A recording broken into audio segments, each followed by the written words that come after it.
Alors, ok. Déjà, merci à vous d'être là. Aujourd'hui, j'ai le plaisir de recevoir Isabelle, ou c'est plutôt Isabelle qui nous reçoit, pour nous parler de l'hypnose transtemporelle, puisque elle sera à La Réunion en mars 2024 pour animer ses formations d'hypnose transtemporelle, donc le niveau 1 et le niveau 2. Ce sera début mars. C'est la période des vacances de mars. Et c'est vrai que l'hypnose transtemporelle, personnellement, comme je n'ai pas fait ce programme, je ne sais pas exactement de quoi on parle. Et je me suis dit que ça serait chouette qu'Isabelle nous explique vraiment ce que c'est, parce que des approches d'hypnose régressive, il y en a plein. Mais comme tu l'expliquais dans une vidéo que j'ai pu voir, on ne parle pas seulement de régression quand on parle d'hypnose transtemporelle. Donc, j'ai hâte de découvrir cette approche. Hâte de voir où est-ce que tu vas nous emmener, puisque j'ai pu faire ta formation d'Aura-Vision, que tu vas aussi animer à La Réunion d'ailleurs en février. Il reste une place d'ailleurs. Et c'était une formation comment dire, ce genre de formation qui ouvre le champ des possibles. Et je pense qu'on peut aller beaucoup plus loin et que l'hypnose transtemporelle est un des moyens pour aller beaucoup plus loin. Donc, j'ai hâte de t'écouter et je te remercie pour ce temps que tu nous accordes. Ah, merci beaucoup. Merci bien. Je vais me mettre en épinglé pour que tout le monde me voit bien. Voilà. Bonjour à vous tous et à toutes les personnes qui nous écoutent en différé. Je sais que la majorité d'entre vous, vous nous écoutez, donc un petit coucou à vous tous.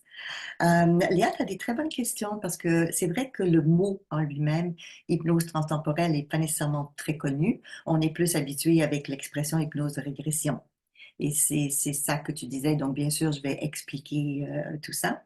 Et puis, je vais faire un petit pont aussi en arrière avec ce que tu as dit, parce que toi, tu as fait la formation Aura Vision, qui est pour voir les auras, développer nos facultés psychiques. Donc, ça part un peu de tout ça. Ça part un petit peu de la même origine, on va dire le tout. Donc, je fais un retour. Bon, là, j'ose pas dire combien d'années, mais au moins une cinquantaine d'années en arrière.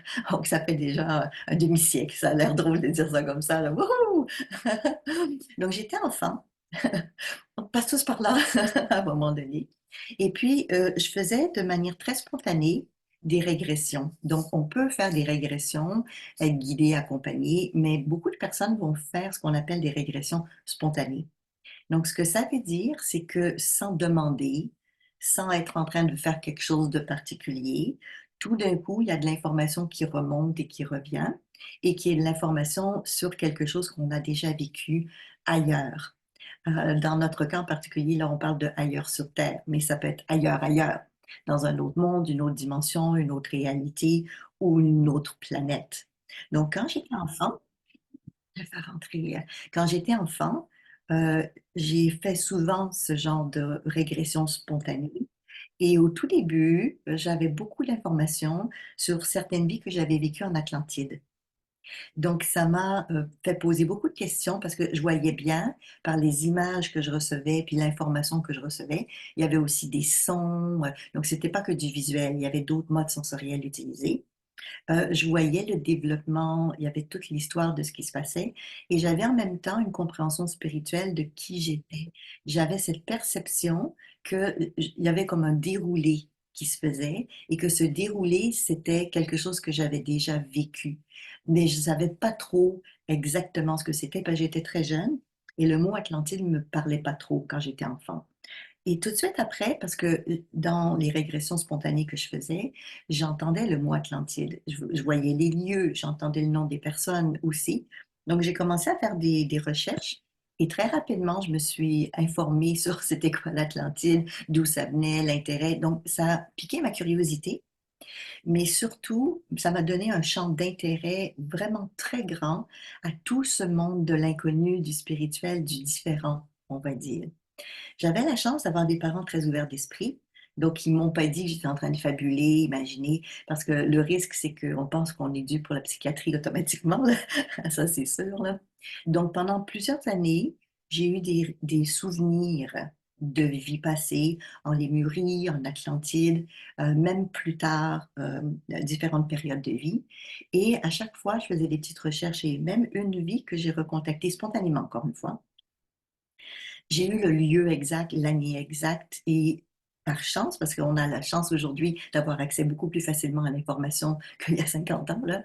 Mais par chance, à l'époque, il y avait quand même de l'information parce que j'avais vécu dans un monastère très ancien pour moi, mais qui était connu. Donc, j'ai fait les recherches, j'ai retrouvé le lieu, retrouvé l'endroit, eu la possibilité même de retourner sur place physiquement pour avoir une impression de ce que c'était. Et très souvent, à cette époque-là, quand je visitais des lieux anciens, comme je me souviens d'une fois, j'ai visité le château de Versailles, et juste en rentrant, en étant à l'intérieur, en marchant, j'avais tout de suite de l'information sur des vies passées, des gens qui ont vécu là-bas. Donc, spontanément, je revivais mes propres vies passées, mais spontanément, je revivais l'histoire qui est encodée, l'information qui est là et qui est disponible pour beaucoup de personnes si on sait comment se connecter. Donc, tout ça m'a questionné sur mon vécu, sur pourquoi je recevais cette information. Et j'ai tout de suite compris que c'était dans un but d'évolution pour mieux comprendre ce que j'avais vécu, ce que j'avais fait, ce que l'humanité vivait. J'avais l'information pas juste sur moi, mais sur d'autres, sur l'histoire de la réalité. Et aussi comme une continuation de dire, OK, pourquoi est-ce que je suis sur Terre aujourd'hui? Et cette information de ce que j'ai fait dans le temps d'Atlantide, quel est le lien avec ma mission de vie, où j'en suis aujourd'hui? Et oui, j'ai commencé ça, j'étais quand même jeune, parce que j'étais enfant quand j'ai commencé. Mais j'avais déjà cette compréhension intuitive, intérieure et spontanée de cette réalité-là. Et à cette époque-là, donc là je vais avancer un petit peu dans le temps, jeune adolescente, dans cette époque-là, comme je me suis beaucoup intéressée à l'Atlantide, aux secrets, aux mystères, à tout ce qui était ésotérique, ça m'a beaucoup intriguée parce que je recevais de l'information de maîtres ascensionnés et je recevais de l'information, encore une fois, de mes propres vies passées. Et en faisant ces démarches dans un développement personnel, mais aussi un développement spirituel, je me suis intéressée à tout ce qui est méthode pour percevoir donc la clairvoyance, la clairaudience, les lignes de la main, la numérologie, l'astrologie. Enfin, il y en a une liste, hein? Une liste assez longue. Mais j'ai beaucoup été intriguée par tout ça et puis j'ai commencé à apprendre ces méthodes-là. La divination, la boule de cristal. Je m'étais acheté une boule de cristal avec mon argent de poche. Vous savez, quand on est enfant, hein, on a des fois un petit peu d'argent de poche, donc c'est une des premières choses que je me suis achetée. Et des livres. Je lisais énormément, je lis encore beaucoup aujourd'hui, de livres spirituels, ésotériques, particuliers, ce qui m'a forgé l'esprit à comprendre et à connaître le monde différemment.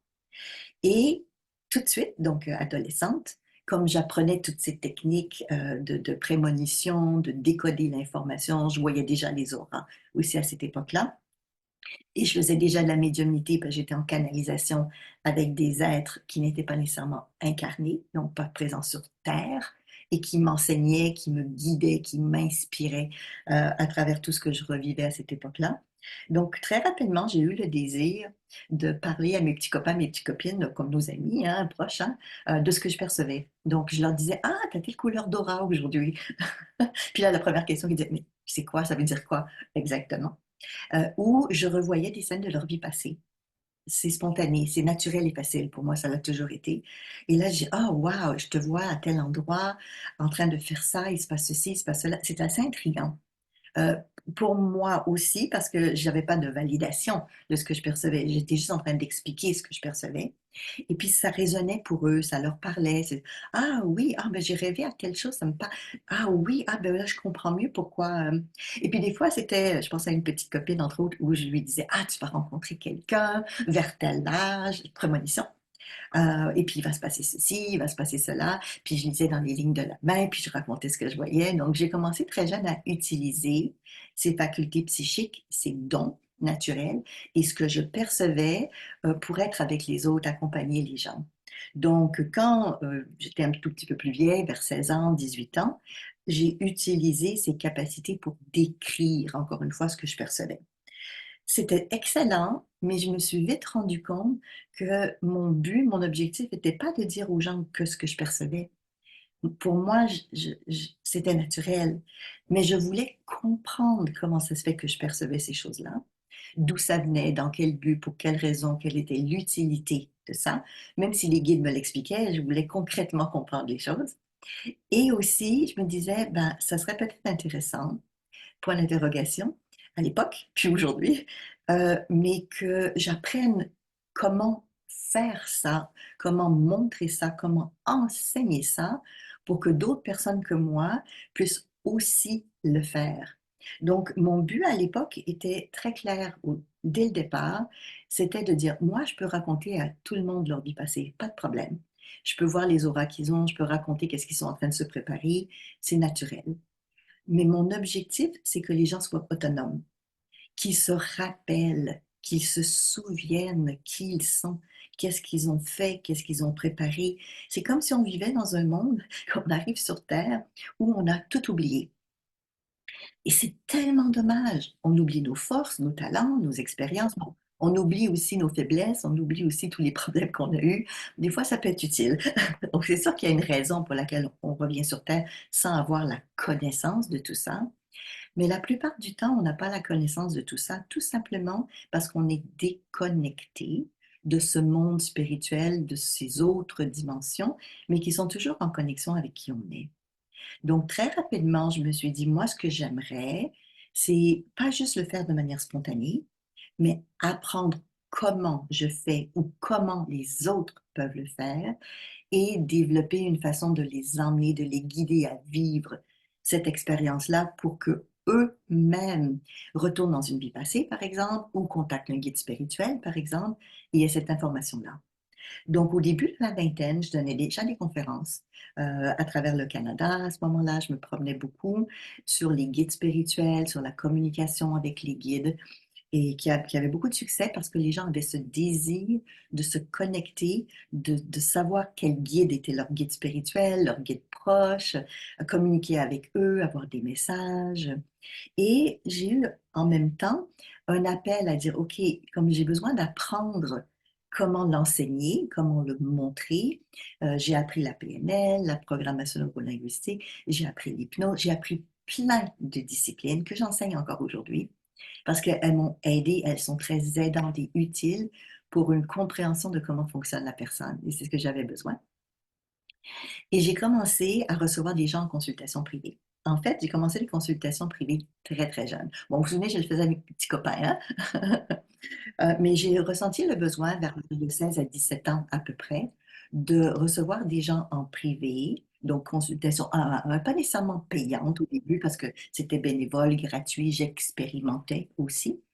Euh, Pas uniquement pour moi en consultation en médiumnité ou en voyance pour leur dire des choses, parce que ça je le fais et puis c'est pas un souci, mais plutôt expérimenter comment est-ce que je peux guider quelqu'un à ce que la personne elle-même revive une vie passée.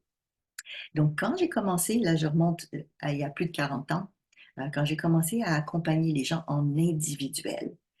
Ce qui se passait au début, donc les méthodes que j'utilisais sont très différentes de ce que j'utilise aujourd'hui, puis je vais vous expliquer pour quelles raisons. C'est ce qui m'a mené à développer l'approche de l'hypnose transtemporelle qu'on parle aujourd'hui. Donc à l'époque, pour que la personne ait cette capacité d'aller à l'intérieur d'elle, parce que pour retourner dans une vie passée, je ne le fais pas en étant dans mon mental et dans mon conscient, c'est le rationnel. Puis lui, il va se poser beaucoup de questions, puis je ne suis pas sûre qu'il va bien comprendre. Il faut se connecter à d'autres mondes, à d'autres dimensions. Donc, on peut le faire à travers la médiumnité, à travers tous nos développements des capacités psychiques. Mais la question, c'est comment emmener quelqu'un qui a jamais fait ça, qui connaît pas ça, qui est même peut-être même pas du monde spirituel, à avoir cette capacité de contact, de connexion, et ensuite d'avoir assez confiance pour retourner dans des expériences qu'ils ont déjà vécues dans d'autres mondes ou dans des vies passées. Donc, j'ai commencé avec cette méthode-ci. Donc, ce que je faisais, c'est que je plaçais les gens dans une salle, genre une salle de repos, une salle d'attente. Et je les branchais avec donc une écoute et avec des lunettes spéciales donc c'était très scientifique, des lunettes et des sons qui étaient faits pour activer des ondes. Donc, on sait que quand on active certaines ondes au niveau du cerveau, ben, on est plus en contact avec notre inconscient, par exemple. Donc, je branchais les gens là-dessus sur des programmes créés par des spécialistes pour 1 heure. Et après 1 heure, je savais que là, ils étaient dans des états un petit peu plus intérieurs. Et là, je les prenais en consultation privée et je les guidais et on faisait des régressions ensemble. Donc, j'ai testé pendant des années plusieurs méthodes pour améliorer la capacité. Et sincèrement, je trouvais que ça prenait beaucoup de temps. Parce que la personne, elle prenait 1 heure pour aller à l'intérieur d'elle, pour avoir une onde qui, d'après moi, était suffisante pour qu'elle puisse faire la régression. Mais après ça, la régression en elle-même durait des fois 3 heures. Donc, c'était une demi-journée, même des fois une journée complète. Ouais, c'est très long, très, très long. Et j'avais très conscience à l'époque que c'était très long, que c'était pas pour tout le monde, que c'était demandant physiquement aussi parce que il y a de la durée à travers ça. Donc, je me suis demandé à ce moment-là comment est-ce que je pourrais guider la personne pour qu'elle vive son expérience plus rapidement, avec moins de demande d'énergie, plus de facilité aussi pour elle, pour se connecter plus rapidement, par exemple.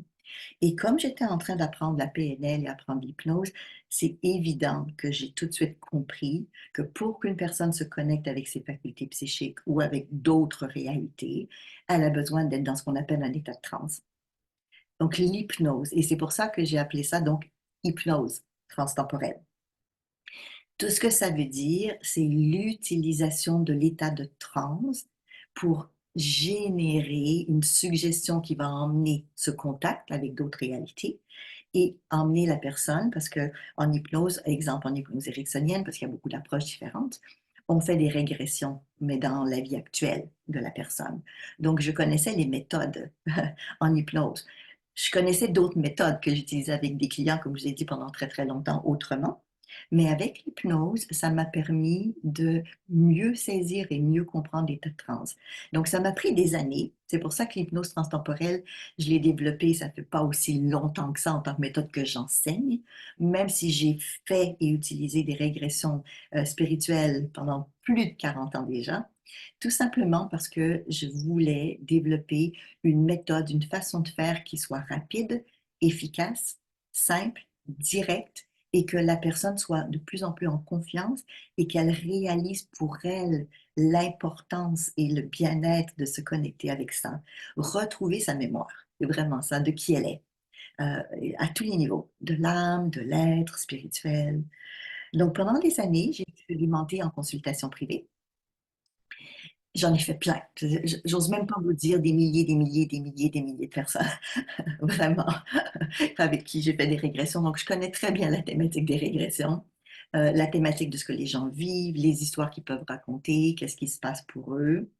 Et à un moment donné, donc en désirant que les personnes vivent eux-mêmes leur expérience et que ça prenne pas 3, 4 heures, j'avais appris aussi différentes hautes techniques. Donc, vous verrez, Léa en a parlé au début de la conférence, il y a plein d'approches de techniques d'hypnose de régression, mais la plupart du temps, si vous vous informez un peu là-dessus, vous apprendrez que c'est des techniques qui prennent facilement 3 heures. Donc, la personne commence à être en transe ou en hypnose, ça prend 20 minutes, une demi-heure, des fois 1 heure pour la mettre en hypnose.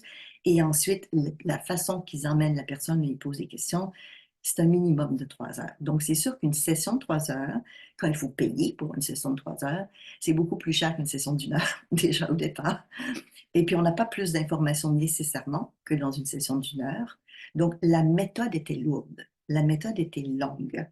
Et je sais par expérience, pour l'avoir vécu, qu'il y a une belle évolution sur Terre et que quand j'enseigne certaines choses aujourd'hui, les gens apprennent beaucoup plus rapidement qu'ils apprenaient avant. Pour toutes sortes de raisons. C'est ce qu'on appelle aussi la masse critique. Plus de personnes connaissent quelque chose, plus d'autres personnes peuvent l'apprendre plus rapidement. Et ça a l'air peut-être drôle ce que je vous dis là, mais c'est aussi des études scientifiques qui l'ont démontré en termes d'apprentissage avec un groupe. Quand quelqu'un apprend une discipline, les autres personnes inscrites après l'apprennent plus rapidement. Donc il y a cette évolution de compréhension et de connaissance que les gens ont. Ce qui fait que quand je suis arrivée avec l'idée, OK, maintenant je suis prête. Je comprends comment ça fonctionne, je suis capable de l'expliquer, c'est logique, ça a du sens, parce que pour moi, c'est important aussi d'être rationnel et non pas juste être flyé, comme on dit en bon québécois. Donc, garder les pieds sur terre, mais la tête aussi bien, bien alignée à travers ça. J'enseignais au Ravision déjà depuis très longtemps. J'ai commencé à enseigner au Ravision, j'étais aussi adolescente. Donc, j'avais cette méthodologie, cette façon de faire pour développer les facultés psychiques. Mais là, c'était autre chose. C'est pour que les gens vivent eux-mêmes cette expérience-là. Donc, à travers toutes ces années, ça a pris un certain temps pour que j'apprenne, pour que je comprenne, pour que je sois sûre que ça va, que ça a marché, fonctionné avec des milliers de personnes. Là, Voilà, c'était bon. Donc, j'ai choisi d'appeler cette méthode l'hypnose transtemporelle, tout simplement parce qu'on va faire un travail dans le temps. C'est l'état de transe qui est notre clé, encore une fois. Donc, on va dans cet état intérieur. Et la clé de ça, c'est que quand on est dans cet état de transe, mais il faut la reconnaître. Il faut savoir comment négocier, apprendre, activer l'état de transe, comme en auto-hypnose, par exemple. Donc, mais une fois qu'on sait faire, et c'est pas trop compliqué à apprendre, ça prend quand même quelques heures, là, mais une fois qu'on a appris, on peut se l'auto-appliquer. Donc, je désirais une approche que les gens puissent eux-mêmes, une fois qu'ils ont compris comment faire, réactiver des souvenirs de régression de vie passée, donc transtemporel, temporel pour bien sûr passé, mais aussi pour ici maintenant, pour se connecter à ce qu'on appelle l'entre-deux-vies. Donc, avec qu'est-ce qui se passe ailleurs avant de s'incarner, la mission de vie, parler avec les guides, voilà, plein de choses qu'on peut faire.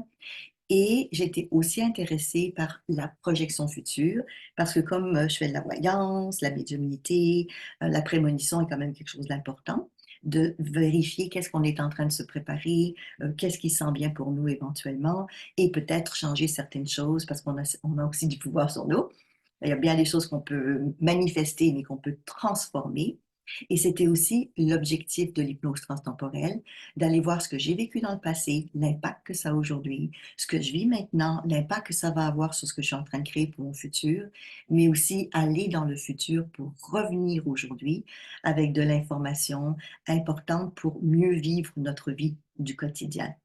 Donc, c'est vraiment intéressant de voir que on a cette capacité intuitive et naturelle, comme je faisais spontanément, mais que tout s'apprend, que ça s'apprend réellement. Ouais. Donc, tant mieux pour nous, hein? Tant mieux pour nous. Donc, à l'époque, je trouvais qu'encore une fois, à 3 heures, c'était pas mal long. Ça me fait penser un petit peu, je ne sais pas si vous connaissez ça, c'est jacuzzi ou c'est spa, où on les allume avec du bois, un feu de bois. Donc, c'est magnifique, c'est tellement beau, mais ça prend 3 heures à ce que le bain soit chaud. Alors que chez moi, j'en ai un jacuzzi, j'adore l'eau chaude, mais c'est électrique et je rentre dans l'eau et elle est chaude. C'est le même principe pour moi, c'était cette rapidité. Dire pourquoi attendre 3 heures? Des fois, c'est tellement long que je sais même pas si j'aurais envie de me baigner dans 3 heures, mais je sais que j'en ai besoin maintenant. Donc, c'est pour ça que cette approche-là que je vous propose, c'est d'apprendre dans un premier temps. Donc, je vais faire un partage d'écran pour vous montrer un petit peu. Voilà. J'ai utilisé comme métaphore pour décrire l'hypnose transtemporelle l'arc-en-ciel. Parce que dans les traditions spirituelles ancestrales, il y en a beaucoup par rapport à l'arc-en-ciel, c'est toujours un passage. C'est un passage entre le monde physique et le monde spirituel. Bon, puis ensuite, il paraît qu'il y a toujours un petit pot d'or, hein? Je ne sais pas si vous connaissez cette tradition-là. Donc, il y a quelque chose quelque part si on veut aller au niveau de l'arc-en-ciel faire des belles découvertes. Mm. Donc, régresser dans une vie passée. Pour quelle raison est-ce qu'on veut aller régresser dans une vie passée? Bon, la plupart du temps, je dirais que la majorité des gens, c'est soit parce qu'ils ont vécu ce qu'on appelle une expérience de mort imminente. Vous avez peut-être déjà entendu parler de ça. C'est de plus en plus populaire aujourd'hui parce que les gens osent en parler. Donc, ça ne veut pas dire que les gens ne parlaient pas de ça avant. Donc, exemple, la plupart du temps, ça arrive dans le domaine hospitalier. Quelqu'un qui a un problème, il se fait opérer et pendant l'opération, le cœur lâche et la personne décrit qu'elle passe ailleurs. Elle voit de la lumière, elle voit des entités ou des êtres, elle leur parle, des fois elle voit sa vie défiler et il y a un tunnel et à un moment donné, on lui dit de revenir. Sinon, la personne décède. C'est plus une expérience de mort imminente. Donc, les gens qui ont vécu ce genre d'expérience-là ont une autre compréhension de ce qui se passe de l'autre côté. C'est un petit peu comme moi quand je faisais mes régressions spontanées. Là, c'est pas une régression spontanée, mais c'est un quitter son corps spontané qui nous emmène à comprendre qu'il y a d'autres mondes et il y a d'autres réalités. Donc, quand on a déjà vécu ce genre d'expérience-là, très souvent, on a le désir de faire des régressions ou d'aller dans l'entre-deux-vie pour mieux comprendre ou revoir les êtres qu'on a vus lorsqu'on a quitté notre corps temporairement. suite à un accident, par exemple, ou une maladie. Parce qu'avec l'hypnose transtemporelle, encore une fois, c'est pas juste des vies passées qu'on fait, c'est qu'on va aussi être en contact avec les entités, les guides, les êtres de lumière aussi, et les personnes désincarnées qu'on a connues et côtoyées. Donc ça, c'est une première raison pour lesquelles des fois les gens viennent dans ce genre d'approche. Et la deuxième raison, il y a eu énormément de psychiatres, surtout des pédopsychiatres, qui ont fait des recherches là-dessus. Vous verrez beaucoup de choses là-dessus, beaucoup de livres écrits, beaucoup de recherches scientifiques. Parce que spontanément, donc je reviens aux régressions spontanées, les enfants, beaucoup d'enfants, vont parler spontanément de ce qu'ils ont vécu avant. À un moment donné, ils vont parler, j'ai une autre maman, j'ai un autre papa ailleurs. Et comme les parents sont souvent inquiets quand ça arrive, ben, ils les envoient vers le psychiatre. Et comme les psychiatres remarquent qu'il n'y a pas de problème réellement psychiatrique lié à ça, beaucoup de ces psychiatres-là se sont intéressés au phénomène. Et là, à l'heure actuelle, ce que je vous présente, c'est des signes et des preuves qui ont été développés par le docteur Stevenson. Il a beaucoup écrit, il a fait des recherches, il est très connu dans ce domaine-là. C'est écrit un peu petit, donc je vais vous en lire quelques-uns, mais en fait, c'est qu'il y a des signes ou des malformations congénitales. Je vais vous montrer cette photo-là. Des fois, les gens reviennent avec une tache de naissance ou un signe ou une marque. Et quand on fait une régression dans des vies passées, il y a eu quelque chose comme dans ce cas-ci, la personne a été tuée par une balle au même endroit dans une autre vie. Donc, le docteur Stevenson a remarqué avec les enfants, mais il a aussi fait avec des adultes, que très souvent, c'était un reflet de blessures que les gens avaient vécues dans des vies passées. Donc, le docteur Stevenson a travaillé toute sa vie pour que scientifiquement les gens comprennent, pas que les régressions sont vraies parce qu'on n'a pas de preuve de ça, mais que les gens reviennent avec de l'information. Un petit peu comme quand on parlait tout à l'heure des expériences de mort imminente. Les gens quittent leur corps et reviennent avec une expérience de vie complètement transformée. Mais quelqu'un qui a un signe, une réminiscence, ou bien les compétences naturelles, les génies. C'est un enfant qui vient, bon, je sais pas, Mozart ou autre, ils sont tellement jeunes, ils ont une compétence, c'est difficilement explicable. Mais si on retourne dans des vies passées, ça s'explique parce qu'ils ont déjà vécu des choses similaires ou semblables dans des vies précédentes. Les connaissances de lieux spécifiques, ça, on voit ça souvent, même chez les bouddhistes, par exemple, de demander à un enfant de décrire les objets qu'il aurait peut-être eu dans des vies passées pour voir s'il est bien la personne qu'il nommerait ou qu'il dirait.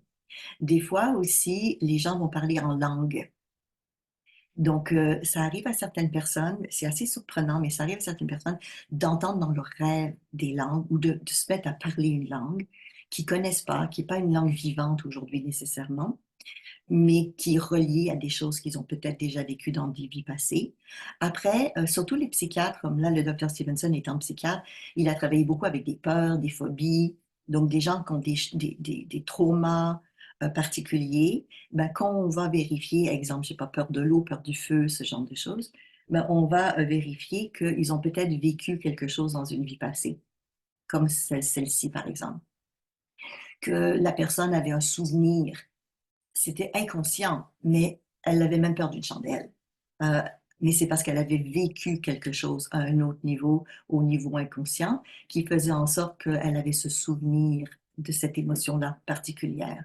Donc, ce qui est fascinant, c'est que à travers les expériences que les gens vivent, de connexion spirituelle, de je quitte la terre, je me connecte à l'autre monde, de connexion, comme dans le cas de Léa aussi, connexion avec les défunts, connexion avec d'autres mondes, on se rend compte qu'il y a autre chose qui existe. Et ce autre chose-là, tout le monde peut se connecter avec, il faut juste savoir comment. La question, c'est le comment faire. Donc, pour le comment faire, j'ai monté donc, l'approche transtemporelle pour aller dans le passé, présent, futur, encore une fois, pas juste dans les vies passées. Donnant de la formation pendant des années, j'ai une méthodologie, une façon de faire. Donc, au le niveau 1 de la formation, on apprend comment faire. Donc, ça veut dire qu'il y a une méthode. Et une méthode, ça veut dire qu'il y a une structure. Tu sais, on fait ça, puis ensuite on fait ça, puis ensuite on fait ça, puis ensuite on fait ça. Donc, c'est intuitif, bien sûr, mais c'est pas que intuitif. Parce que sinon, on pourrait prendre un autre 3 heures, encore une fois, peut-être même des années avant que la personne se connecte. Donc, dans le niveau 1, qui dure 4 jours, formation présentielle, donc on peut faire aussi en ligne, mais en présentiel 4 jours. On va apprendre étape par étape comment faire pour que ce soit très rapide. Très rapide et pas péjoratif, hein? On rentre en transe plusieurs fois par jour. Naturellement, qu'on est un peu dans la lune, à un moment donné, on part dans nos idées. Donc, il faut juste être capable de bien repérer les différentes étapes de transe. Donc, dans la formation, on commence par structurer la méthodologie. Avant d'aller dans des vies passées ou de parler au guide, il faut savoir comment faire, hein? Donc, on commence par structurer, montrer comment faire. Et à chaque fois, il y a de la théorie, mais il y a aussi des démonstrations. Donc, je prends quelqu'un du groupe et je fais une démonstration devant le groupe. La plupart du temps, les démonstrations sont filmées parce qu'ils sont disponibles après. Je vais vous montrer sur notre plateforme comment ça fonctionne pour que vous compreniez l'idée, puis je vais vous faire une petite démonstration, montrer une démonstration. Un petit bout, juste un petit extrait pour vous donner une idée. Donc, tout est démontré. Une fois que j'ai fait la démonstration, on en discute. Et après, les gens vont en pratique. Donc, je fais le tour des équipes pour voir qu'est-ce qui se passe, où les gens sont, les questions que les gens ont. Après la pratique, on revient en grand groupe, on fait un debrief, on fait un retour sur les questions, sur les commentaires. Donc, c'est pas théorique uniquement, c'est théorie, démonstration. Démonstration est très importante pour apprendre comment faire. Et en même temps, ben, c'est l'expérience, et que vous m'entendez dans la façon de dire et faire les choses et par processus de modélisation. Vous allez apprendre beaucoup plus rapidement que quelqu'un qui a beaucoup d'expérience que d'écouter quelqu'un qui le fait pour la première fois. C'est clair. Les structures de phrases que je vais utiliser, donc le langage va être important. Mais toute cette méthode, on l'apprend dès le niveau 1. Donc, le niveau 1, c'est le démarrage. Si vous avez déjà fait de l'hypnose, c'est un plus pour vous, mais ce n'est pas un prérequis. La formation est vraiment ouverte à tous. Donc, dès le début. Maintenant, si vous avez déjà fait de l'hypnose, dès la formation de base, on fait des régressions. Donc, vous ne pouvez pas ne pas faire la formation de base. Au premier niveau, vous ne pouvez pas passer par-dessus, c'est ça que je veux dire. Parce que ce n'est pas la même méthode, même si c'est de l'hypnose. Mais si vous n'avez pas fait d'hypnose, vous démarrez, on apprend comment mettre ces étapes-là, comment faire les régressions. Et une des premières choses qu'on va faire, je vais refaire mon partage d'écran, c'est se connecter. Donc, une fois qu'on a la méthode pour se connecter avec l'information, on va se connecter à ce qu'on appelle notre conscience. Bon, là, on va parler physique un peu, là. Bon, léger, léger, parce que nous, on est dans le côté plus spirituel. Euh, Aujourd'hui, les scientifiques disent que notre conscience n'est pas dans notre tête. Parce que pendant longtemps, ils pensaient que c'était dans notre cerveau. Donc, ils l'ont coupé en morceaux, ils ont développé, appris beaucoup de choses. Mais on parle d'une conscience non locale. Non locale, ça veut dire quelque part dans ce qu'on appellerait des nuages. C'est pour ça que j'ai mis cette photo-là, ou que je peux mettre celle-là avec vous, l'espace-temps, les nuages. Et on va se connecter donc à d'autres mondes, à d'autres réalités, mais aussi ce qu'on appelle notre conscience supérieure. Donc, en fait, une fois qu'on est dans cet état de transe et qu'on a la méthode, que vous ne connaissez pas encore maintenant, mais c'est la méthode que vous allez apprendre dans le niveau 1, très rapidement, on va se lier de connexion pour pouvoir aller chercher notre conscience élargie. Donc, dans les champs de conscience. Bon, dans le temps, bon, on appelle encore ça comme ça, mais des fois, on disait les champs akashiques, l'akasha, les mémoires de l'humanité. Bon, vous avez peut-être entendu ces termes-là. Aujourd'hui, dans le domaine scientifique, on parle plus de champs et plus du mot conscience. Mais on parle de la même chose. On parle exactement de la même chose. Donc, on se connecte à d'autres mondes, d'autres réalités, et ensuite, on va donner une direction, une intention. C'est-à-dire que si demain matin, on est ensemble, vous et moi, et puis on va faire des courses, ça peut prendre une journée complète, surtout si vous ne savez pas ce que vous avez besoin. Mais comme nous, on est dans une méthode qui est rapide, qui est efficace, qui va directement chercher l'information que la personne a besoin, on va partir d'une intention. Donc, on part toujours de pour quelle raison tu veux faire une régression ou pour quelle raison tu voudrais contacter un guide, quel est ton but, quelle est ton intention, quel est ton objectif. Donc, on part d'un intérêt. Et c'est pour ça que les thématiques qu'on aborde durant le niveau 1, c'est des thématiques assez vastes parce que ça dépend qu'est-ce que les gens ont le désir d'explorer. Une fois que les gens ont fait le niveau 1, dans le niveau 2 de formation, là, on va explorer des thèmes particuliers parce que les gens ont déjà appris la méthode. Donc, une fois que vous savez comment faire la régression ou se connecter, là, on va prendre des orientations. Tu sais, je veux visiter tel pays, je vais aller voir tel pays, il y a telle chose que j'aimerais, ça m'intrigue, je voudrais le découvrir. Et dans le niveau 1, on va partir plus vaste, mais en lien avec deux choses principalement, qui sont se connecter avec des compétences du passé. Alors ça, j'aimerais, je vais faire un partage d'écran pour vous expliquer ça. Parce que je trouve ça vraiment, vraiment magnifique de pouvoir faire ça comme ça. Donc, on emmène la personne à régresser dans une vie passée. OK, parfait. Donc, ça veut dire qu'elle va vivre les expériences, on la guide, on pose des questions. On va commencer à poser des questions pour qu'elle explore sa vie passée. Donc, des questions du style, est-ce que tu étais plus un homme, tu étais une femme, tu es dans quel lieu, qu'est-ce qui est en train de se passer? On est un petit peu comme un détective quand on guide quelqu'un. Parce que quand la personne est en transe, il arrive qu'elle a besoin d'être guidée pour décrire ce qu'elle perçoit. Pas être guidée pour vivre l'expérience. L'expérience est là en elle-même, mais pour l'exprimer. Parce que nous, ce qu'on veut, et ça, c'est quelque chose d'assez exceptionnel en hypnose, c'est que la personne parle. Donc, on peut faire de la transe avec parole. Et c'est ce qu'on fait. L'objectif, c'est que vous-même, quand vous allez vivre l'expérience, que vous allez pouvoir le dire. Pas juste le vivre, mais le dire. Et l'intérêt de le dire, c'est que vous l'entendez. Vous pouvez l'enregistrer, vous pouvez le réécouter, mais les personnes aussi autour de vous peuvent l'entendre. Donc, c'est un gros avantage. Puis, si on le fait des fois sans s'enregistrer, on peut oublier. Donc, ça, c'est quand même un intérêt. Mais la raison pour laquelle on fait ça, ça peut être aussi, comme là, dans le cas de cette personne-là qui était une de mes clientes, elle disait, je ne sais pas trop, j'ai de la difficulté à choisir un métier. J'aimerais, j'ai des talents, j'ai des forces, mais je ne sais pas trop. Donc, on est retourné dans des vies passées où elle avait des compétences et des connaissances qui pouvaient être intéressantes pour elle aujourd'hui pour mieux se positionner sur le marché du travail. Donc, comme par exemple, si vous voulez être en affaires, pourquoi pas, ben, vous pouvez vous reconnecter avec des vies passées où vous avez été en entreprise. Parce que vous aviez déjà développé des connaissances, vous savez déjà ce qui marche et ce qui ne marche pas, vous l'avez déjà vécu. Le problème, c'est qu'on l'oublie très souvent qu'on revient sur Terre, comme je vous le disais tout à l'heure, mais c'est pas oublié vraiment, c'est juste on l'a mis de côté. Mais pourquoi ne pas utiliser tout ce qui est avantageux ou tout ce que vous connaissez quand vous en avez besoin? C'est un peu ridicule de dire j'ai du bagage, j'ai de l'expérience, j'ai des forces, mais non, non, dans cette vie-ci, je vais les mettre de côté. Voyons donc.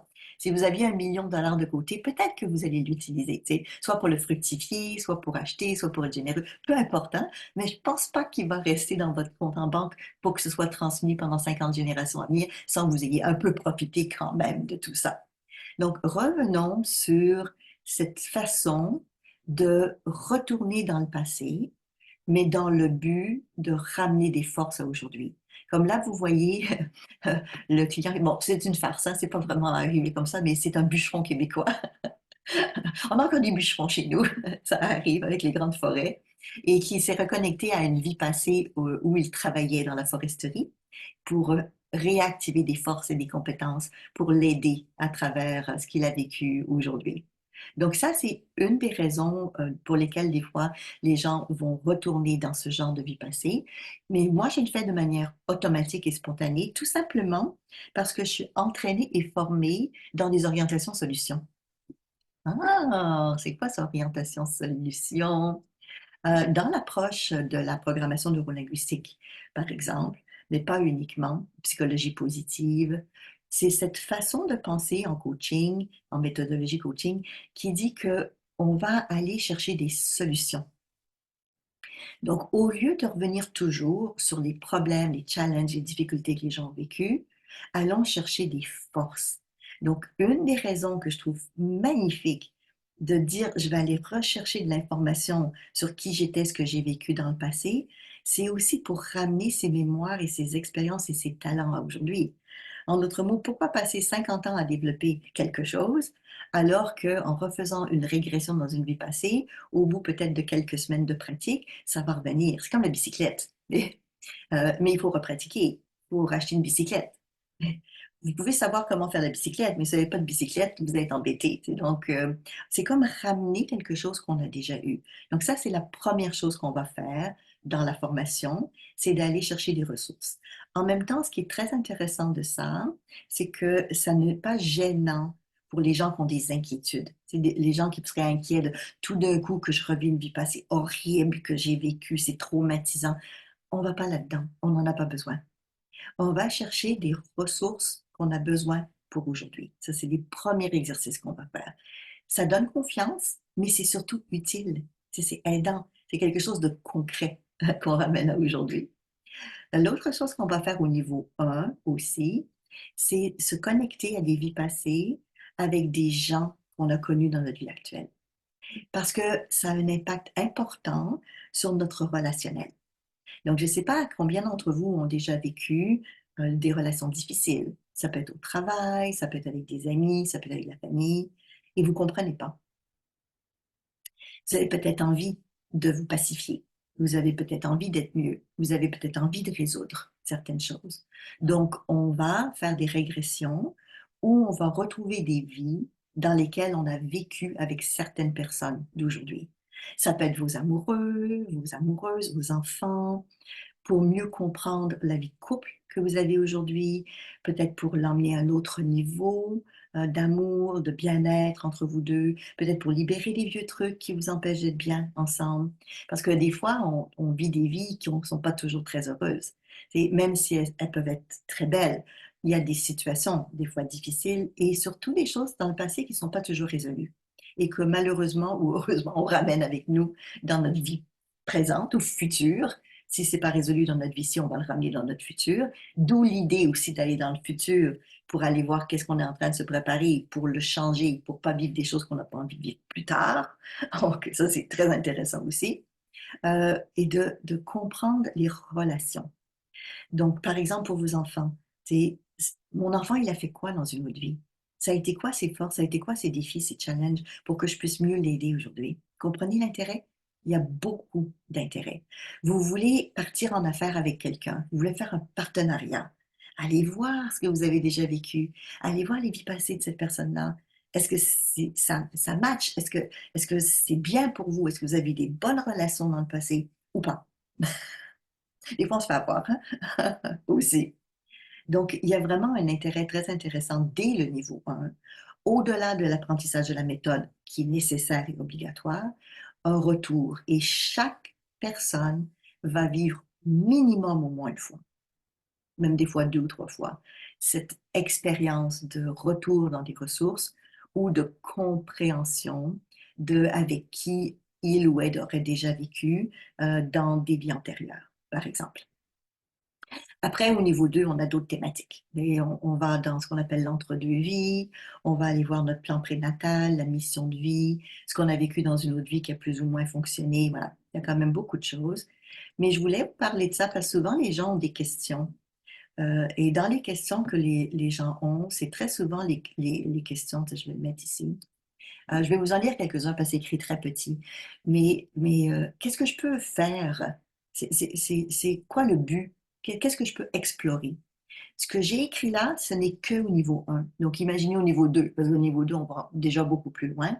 Ce que je vous ai écrit là, c'est toutes les démonstrations que j'ai faites qui sont disponibles sur la plateforme de formation et que vous allez pouvoir aussi écouter. Parce que je fais des démonstrations dans chaque formation, comme vous savez, et plusieurs sont disponibles à l'écoute sur la plateforme.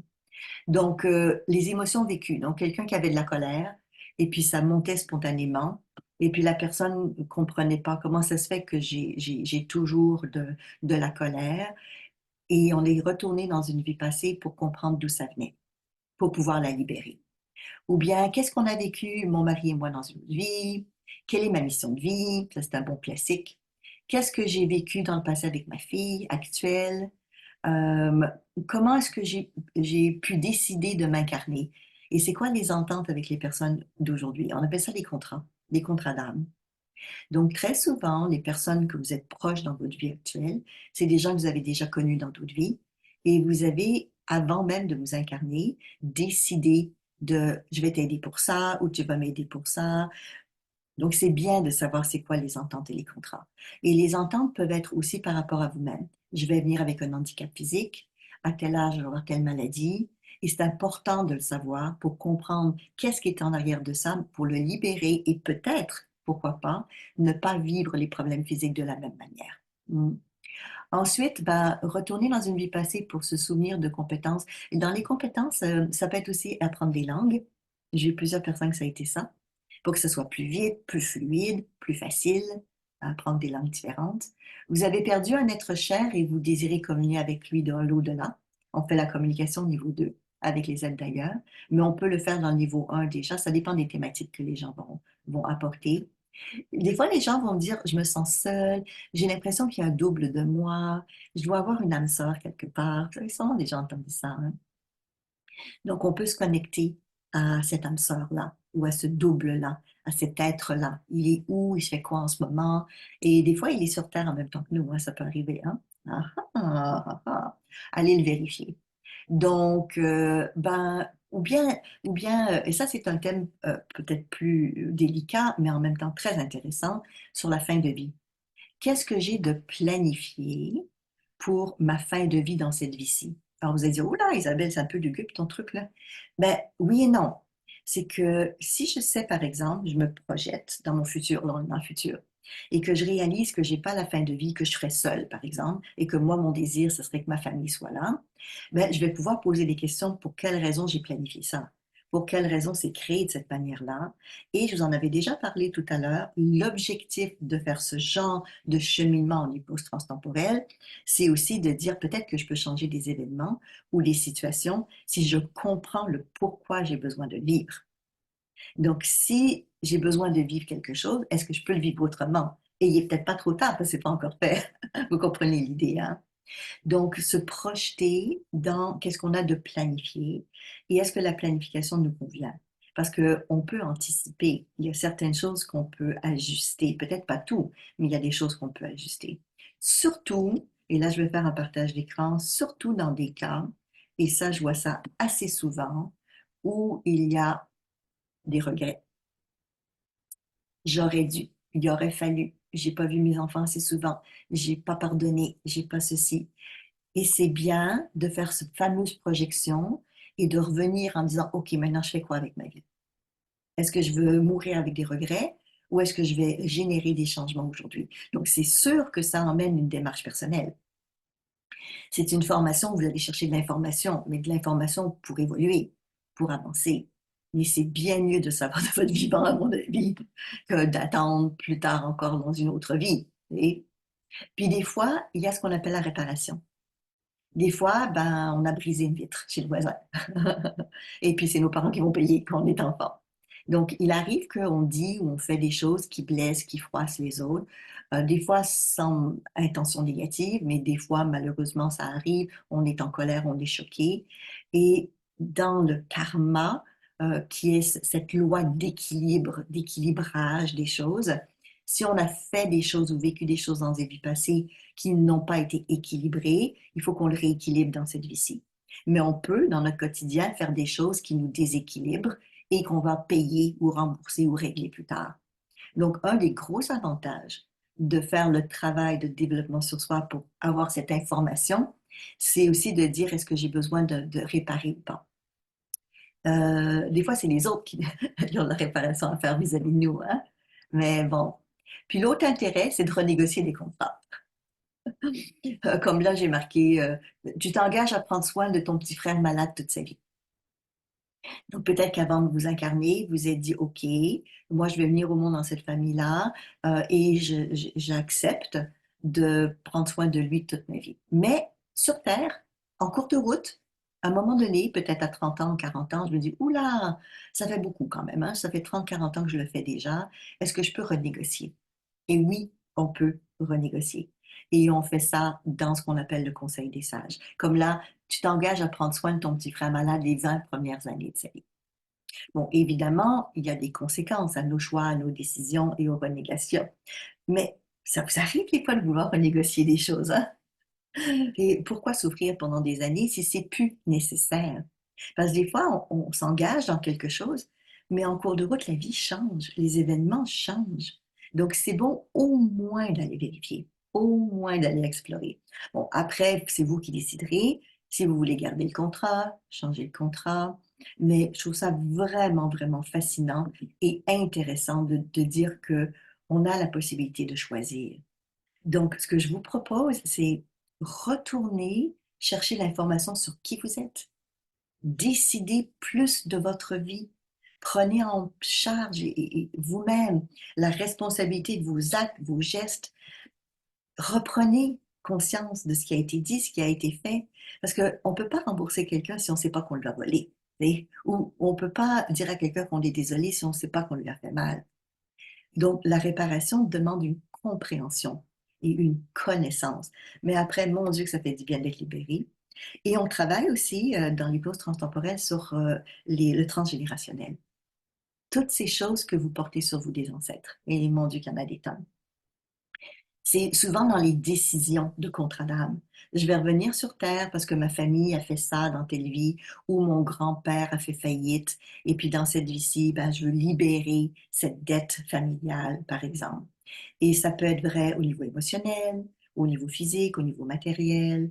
Donc là aussi, c'est hyper intéressant de dire, si j'ai quelque chose qui me bloque, si j'arrive pas à réaliser quelque chose comme je voudrais, aller vérifier d'où ça vient, et ça vient peut-être d'ancêtres, et on va aller se connecter avec eux, puisque dans les mondes, on peut avoir toute cette information-là qui est disponible comme ça, là, on peut aller voir là, de quoi ça a l'air. Là.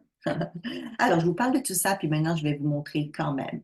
Aller voir avec vous, je vais faire un autre partage d'écran, mais cette fois-ci, je vais aller sur notre plateforme de formation pour vous expliquer comment ça fonctionne et quand vous êtes inscrit à la formation, comment vous pouvez accéder assez facilement à cette information-là. Donc, je vais faire ça, mais je vais le fermer dans un instant. Arrêter le partage, voilà. Ah, j'étais bien. OK, parfait. OK. Euh, hum, parfait. Donc, je recommence. Partager. Et voilà, partager. Donc, quand vous suivez la formation, que ce soit en présentiel ou en ligne, vous avez accès à un espace membre sur notre site web. Moi, je suis déjà membre. Hein. Donc, une fois que vous êtes membre, donc vous inscrivez à la formation niveau 1, par exemple, quand je vais le donner à l'île de la Réunion. Donc, vous aurez accès à la formation qui a déjà été préenregistrée et avec la plateforme, donc j'irai dans Hypnose Transtemporelle 1, pendant 3 ans. Donc, ça, c'est merveilleux. Vous allez avoir pas mal d'informations. Dans tout ce que vous avez à apprendre, par exemple en présentiel, est déjà là.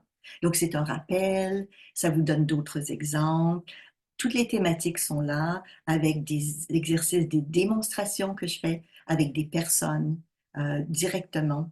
Donc, vous verrez, il y a des vidéos pour chacun que vous pouvez partir. Il y a les textes qui expliquent. Là, je sais que je vais vite, mais c'est pour vous donner une idée. J'ai fait une section en bref qui reprend les points les plus importants à vous souvenir. Je vous donne des exercices, des articles que vous pouvez aller lire, des choses sur YouTube, des livres qui sont en lien avec la thématique. Enfin, c'est quand même assez bien structuré. Et vous avez une section qui s'appelle démonstration additionnelle. Démonstration additionnelle, ce que c'est des démonstrations que j'ai fait en formation. Donc, quand je serai à la réunion, je ferai des démonstrations. Et ensuite, on les rend disponibles et vous pouvez aller les écouter. Donc là, je vais cliquer sur la formation que j'ai donnée récemment en Suisse, par exemple. Donc, je vais vous présenter un des participants à la formation et j'ai fait une démonstration. Son objectif, c'était de ramener de la fluidité quand il fait des peintures. Parce que c'est pas son métier officiel, mais il fait de la peinture et il trouvait que ça lui prenait trop la tête. Ah, ça peut peut-être parler à certains d'entre vous, ça. Prendre un petit peu trop la tête sur certaines choses. Donc, je vais juste vous faire écouter un petit bout pour que vous compreniez un peu la démarche. Bonjour Richard. Salut. Richard, on va faire une démonstration. Tu as levé la main tout de suite. Par rapport à une compétence et ou des ressources, hein, mais que tu aurais déjà vécu dans une vie passée et que tu aimerais ramener à aujourd'hui. Donc, tu as eu quelque chose tout de suite. Hein? Oui. Alors, qu'est-ce que tu aimerais? Je peins, je fais des tableaux de tout. Ah oui. Puis je voudrais amener plus de fluidité ou plus de facilité quand je fais mes tableaux. D'accord, parfait. J'ai l'impression que ça se perd au fur que le temps approche. Oui. Je prends plus la tête, en fait. Ok, je prends C'est plus la moins, tête qu'avant. ouais, c'est moins fluide. Oui. Bon, après, je suis très perfectionniste, tout, fait qu'il faut que ça soit pareil. Fait que, Ça parle à certains d'entre vous, hein. Donc, dans cette démonstration-là, la thématique, parce que je disais qu'on prenait un objectif, hein. Donc, l'objectif, c'est, dans son cas, d'améliorer sa peinture, d'avoir plus de fluidité. Sachez que, comme pour beaucoup d'entre vous, c'était sa première expérience de régression dans une vie passée guidée. Il l'avait jamais vécu, première fois. Il assiste à la formation, bien sûr. Mais là, on est dans la formation et démonstration, et c'est dans les premières démonstrations. Donc, c'est pas la 4e journée, on fait ça dès le démarrage, ce genre d'exercice-là. Donc, je vais l'inviter, je vous montrerai pas tout, bien sûr, hein, parce que ça dure presque 1 heure, mais je vais l'inviter à régresser, à retourner dans le passé. Donc, je vais avancer pour vous c'est de la pédagogie. faire écouter. Voilà.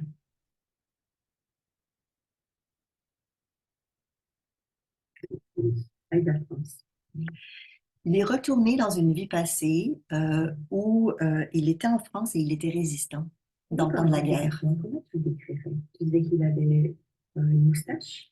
Donc là, on va dans décrire. Il est comment, ce personnage-là? Qu'est-ce qu'il fait? On a besoin d'informations.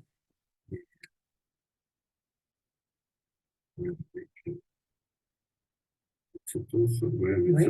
87. Ok. Donc, il s'est vu dans une scène passée à l'âge de 87 ans Ouais, je suis morphologie. où il était un ancien Donc, cet homme-là, résistant il en faisait partie France. de la résistance. Et j'ai posé C'est des son questions boulot, sur le genre de finalement, vie pour cette guerre-là. qu'il a eue durant la Donc, guerre. j'imagine qu'il collabore avec d'autres personnes.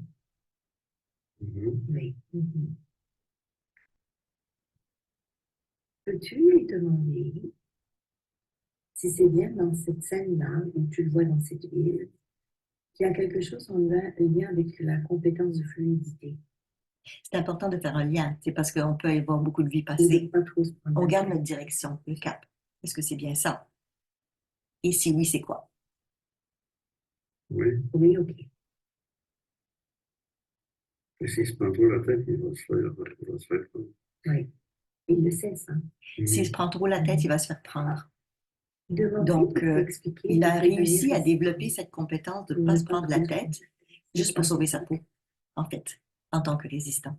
Donc, c'est une compétence acquise très importante qu'il a réussi à développer dans une vie passée. Ah, Là, vous voyez qu'il y a une émotion qui monte, on le voit par le visage de la personne. et ça marche pour lui. Ça le touche. Mhm. Donc, c'est une stratégie pour lui. Il fait ça dans le but de ne pas se faire prendre et dans le but de ne pas se prendre la tête. Et surtout pour pas se faire prendre. C'est surtout ça, hein. Oui.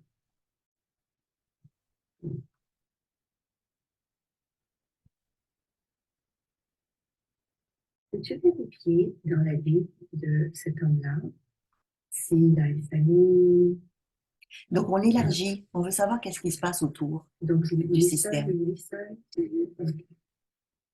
Qu'est-ce qui l'a amené à aller dans la résistance? Qu'est-ce qui a généré ce choix-là pour lui? Donc là, on veut savoir la mission. Oui, C'est tu peux donner du expliquer. sens. Et pour quelle raison? Tu te Regardez détaches, l'émotion tu qui es monte. habitué. Tu bien gérer l'émotion, tu respires. Donc, je l'invite à accueillir Et tu l'émotion. observes. Et tu peux avoir l'information en étant détaché, en prenant le recul. Voilà, c'est ça.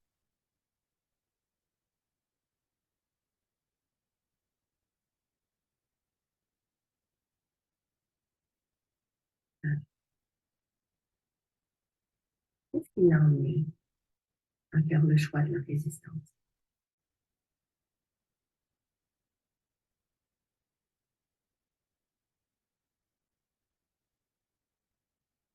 Il a perdu sa famille. Il a perdu sa famille. Donc, à cause de la guerre, il a perdu sa famille. Donc, il a fait le choix d'être À cause de la résistant. guerre? Oui. Il y avait plusieurs membres de sa famille qu'il a perdu. Tous ou quelques-uns? Tous. Et il s'est retrouvé seul. Et ça a motivé son choix de faire la résistance. Il était un peu comme ça. Donc, c'était son Mhm. caractère. Et Et ça, dans sa c'est bien nature. parce que ça veut dire qu'il avait une force de caractère qu'on peut retransférer aussi à aujourd'hui. Parce que c'est Là, une oui. compétence acquise aussi.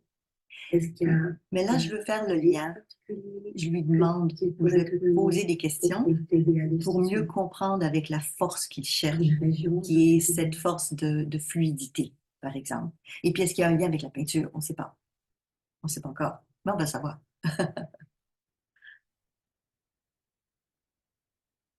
Il se promène, ouais. Il se promène souvent. D'accord. La Normandie, Paris. Normandie, Je voulais Paris. savoir Et le il se promène lieu. souvent. Encore une fois, parce que des fois, avec un lieu, on peut aller chercher de l'information. Je fais le lien. Donc, Il c'est fait le lien. quelqu'un qui vivait en Normandie, qui se promenait souvent de la Normandie à Ça fait Paris à partie l'époque. de ses tâches, de ce qu'il a réalisé. Comment est-ce qu'il vit ça, ce rôle-là? Comment ça se passe pour lui dans la résistance? Donc, je vous montre pas tout, mais je vous explique. Ce qui est monté de ça, c'est que dans la vingtaine, au moment où il a décidé d'aller dans la résistance, il faisait de la peinture. Pas par métier, par plaisir. Et il utilisait la peinture comme stratégie pour être dans la résistance. Donc, il se disait peintre officiellement et il pouvait voyager, aller acheter des toiles, aller acheter du matériel. Donc, il était peintre dans cette autre vie-là, mais c'était pas son métier officiel, bien sûr, parce qu'il était en résistance. Mais c'était quelque chose qui l'a couvert et qui l'a protégé dans une vie passée. Donc, il a ramené, pour faire une histoire courte, il a ramené cette compétence, mais il a aussi découvert que dans la vie passée, étant donné qu'il a tué des gens, c'était la guerre, que dans cette vie-ci, il avait encore des mémoires de ça et il a pris des cours d'autodéfense, il a appris à tirer et puis il ne se sentait pas à l'aise avec ça. Quand vous écouterez les vidéos, parce que quand vous avez accès à la formation, vous avez aussi accès aux vidéos, vous comprendrez ce que je suis en train de dire. Il vivait des choses en disant, mais pourquoi j'ai fait ça? Pourquoi est-ce que j'ai pris ce genre de cours de défense? Parce que j'en ai pas besoin. Et il a fait le choix de ne pas ramener de sa vie passée toute cette partie-là de ce qu'il avait appris qui lui convient plus, mais de ramener uniquement ce qui était aidant et utile pour aujourd'hui. Donc ça, c'est un des exemples parmi tant d'autres de ce que vous pouvez vivre ou expérimenter lorsqu'on fait les démarches, les démonstrations aussi dans la formation. Donc, je me réjouis déjà d'être avec vous. Je vais vous laisser la parole parce que vous avez peut-être maintenant des commentaires ou des questions. Donc, Léa, si tu veux peut-être aussi ajouter. Merci beaucoup déjà Isabelle pour tout ça.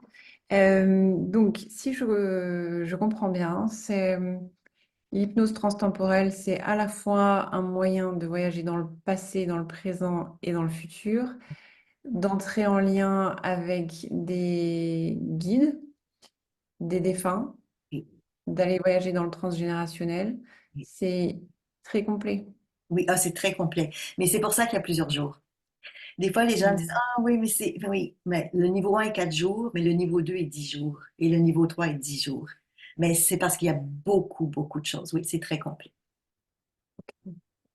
Euh, quelle est la... Parce que tu parles d'entrer en contact avec des différents champs de conscience, Oui, une conscience non localisée. Quelle est la différence en cela avec l'Auravision, puisque l'Auravision, on entre aussi en contact avec ce plan de conscience oui. délocalisé. Alors, dans Quelle est la la... vision, on va faire des lectures d'aura ben, pour soi, parce qu'on apprend à le faire pour soi, mais aussi pour les autres. Mhm. Donc, c'est comme je faisais quand j'étais jeune et que je fais encore. Quand moi, je reçois l'information, puis je la divulgue à l'autre. Alors que dans l'hypnose transtemporelle, on apprend aux personnes à le faire eux-mêmes. Mhm. Donc, c'est pas apprendre à le faire pour quelqu'un d'autre, c'est apprendre à le vivre soi-même. Donc, c'est très complémentaire. Parce que dans les deux cas, on développe nos facultés psychiques. Mais dans un cas, c'est pour apprendre comment dire et se connecter pour le restituer à d'autres personnes. Alors que là, dans l'hypnose transtemporelle, c'est comment guider la personne pour qu'elle vive elle-même. Et ce que tu disais aussi, c'est on peut le pratiquer pour nous-mêmes. Oui, c'est Cette l'objectif. hypnose-là, on peut la pratiquer seule. L'objectif, une fois que le canal est ouvert, une fois qu'on comprend comment faire, ça va revenir beaucoup plus spontanément, mais qu'on le demande. Donc, quand je dis spontanément, ça veut dire facilement et non pas n'importe quand. Oui, c'est l'objectif. Mhm. C'est l'objectif qu'à chaque fois qu'on a une thématique, qu'on a une question, qu'il y a quelque chose qu'on n'est pas sûr ou qu'on veut mieux connaître, qu'on puisse poser la question et avoir la réponse. Waouh, j'ai hâte. Ouais, c'est vraiment excitant. C'est vraiment, vraiment excitant. Je suis Carrément. emballée depuis des années que je fais ce travail-là. C'est extraordinaire de voir l'information que les gens vont chercher, l'impact que ça a dans leur vie, les charges émotionnelles, là, vous l'avez vu, qui reviennent parce que c'est touchant, on se contacte avec, on comprend pourquoi on agit d'une manière ou pas dans notre vie actuelle. Ça crée des liens avec d'autres personnes, comme tout à l'heure, vous ne l'avez pas entendu, mais il avait rencontré une femme, parce que je lui ai posé des questions s'il vivait seul ou pas. Il avait rencontré une femme qui était aussi dans la résistance, mais il ne s'est pas marié avec elle à cause de la guerre, mais il l'a retrouvée dans cette vie-ci. Ah, ah, Mhm. ah. Il y a eu une suite. Donc, Excellent. ça nous aide à comprendre beaucoup de choses. C'est absolument génial. Et j'avais une question que j'ai oubliée. Ça reviendra peut-être. Ah, Peut-être que ça les va revenir. personnes Oui, s'il y a d'autres qui nous personnes, regardent, des fois, qui veulent écrire dans le chat ou si quelqu'un veut lever la main, si vous avez des questions en particulier, il n'y a pas de souci, je suis là pour répondre à vos questions. ah oui, je voulais juste rassurer sur l'hypnose parce que l'hypnose, il y a beaucoup de gens qui ont peur de l'hypnose. Oui, c'est vrai. Euh, Là, c'est une hypnose où on est capable de parler, donc contrairement à une hypnose où on part pendant 3 heures et on revient bien shooté. Oui, Euh, Quel est le niveau de transe finalement des gens? Est-ce qu'ils sont conscients? ils Est-ce sont qu'ils peuvent conscients. sortir de la transe quand ils veulent? Oui, ils sont conscients à 100% de ce qu'ils disent, puis on échange avec eux. Vous m'avez entendu, je fais un échange avec la personne. Je lui pose des questions, j'approfondis. Il y a une curiosité, mais toujours pour aller avec la thématique. Et ensuite, les gens peuvent le réécouter. La plupart du temps, on enregistre. C'est la beauté de la chose. Parce que même dans notre vie du quotidien, des fois, on ne se souvient pas de ce qu'on a dit le matin, même si on était conscient. Donc oui, les gens sont à 100% conscients. C'est une transe semi-profonde. Ce que je veux dire par là, c'est que c'est de la transe.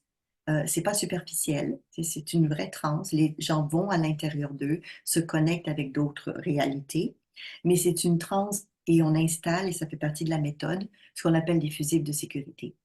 Donc les gens vont apprendre à faire en sorte de, oui, je peux sortir quand je veux, mais on va le créer pour l'autre. Parce que vous vous souvenez que dans la démarche, c'est que la personne le fasse elle-même. Donc, si vous êtes guide, j'ai pas dit ça tout à l'heure, j'ai commencé à dire que je les faisais pour mes clients en individuel, c'est vrai. Mais un des objectifs de former des gens, c'est qu'ils le font eux-mêmes. Mais c'est aussi s'il y a des coachs, des thérapeutes, des accompagnants qui puissent le faire avec d'autres personnes. Donc, je forme aussi des accompagnants en même temps à l'approche. Ce qui fait Est-ce, que c'est merveilleux de pouvoir faire ça comme ça. carrément. Est-ce qu'on peut accompagner dès le niveau 1? Oui, si vous êtes déjà du métier de l'accompagnement, c'est évidemment, si vous n'êtes pas coach, non, c'est sûr, parce que vous manquerez des outils d'accompagnant. Mais si vous êtes thérapeute ou accompagnant ou coach, bien sûr, c'est l'objectif, c'est le but.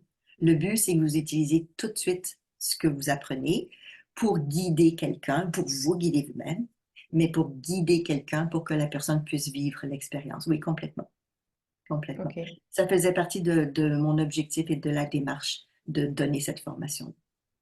ok, très bien, Ouais. super. Donc, même dans les premiers jours, vous allez pouvoir le faire. Bon, après, c'est sûr que au niveau 2, vous avez bien compris, oh, il y a du raffinement, mais vous avez déjà la méthode. Mais on va dans des thématiques. Et là, il y a tellement de choses intéressantes à explorer. Et c'est pour ça qu'on a besoin de plusieurs jours pour l'explorer. Parce que dans le niveau 2, juste pour comparer, on parle aussi de l'entre-deux-vie. Donc, Mhm. du bilan de vie qu'on a déjà eu, de l'impact sur ce que ça a aujourd'hui, comment changer nos programmations qui ne nous conviennent plus. C'est là qu'on va Wow. contacter les défunts aussi. Après, de l'autre côté, il y a un lieu de soins, c'est-à-dire qu'on peut demander aux guides ou aux êtres de l'autre côté, un peu comme des infirmiers, infirmières, médecins de l'autre côté, de travailler sur des soins, mais il faut juste savoir où aller. Donc, on va au lieu de soins. Après, de l'autre côté, il y a aussi des lieux d'apprentissage, un peu comme les universités ou les écoles. Fait que si vous voulez apprendre quelque chose que vous ne pouvez pas apprendre sur Terre, on peut aller l'apprendre de l'autre côté. Enfin, je vous passe ça parce qu'il y a plein de choses. Puis on travaille sur les familles d'âmes, les êtres avec lesquels vous êtes les plus connectés. On peut se reconnecter avec ces familles de vos côtés qui viennent dans votre réalité d'aujourd'hui. Travailler aussi sur les émotions résiduelles, c'est-à-dire des émotions que vous avez aujourd'hui, que vous ne comprenez pas trop, pour libérer des choses. Voilà. On a vraiment des super beaux thèmes, que ce soit pour vous personnellement ou comme dans ta question, si c'est pour accompagner les clients. Donc oui, comme dans ton cas ou dans d'autres cas, quand les gens font déjà de l'accompagnement, l'objectif, c'est d'aller chercher des outils. C'est le bonus. C'est pas juste pour vous, c'est déjà bien, mais aussi pour guider les autres. Ok, ok, super. Merci. Il y avait des questions à poser à Isabelle sur cette formation qui démarre en mars à La Réunion.